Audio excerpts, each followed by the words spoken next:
simplicity is key here. It has to be very easy and transparent for the end user. If we add elements that will actually hamper productivity for the end user. So if you have a large department of developers, right? So the work they do need to have admin rights.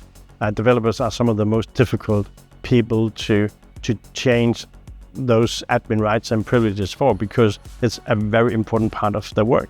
So if you have deadlines for the software you're developing, you can't have people just wasting 2 or 3 hours a day trying to get the stuff working.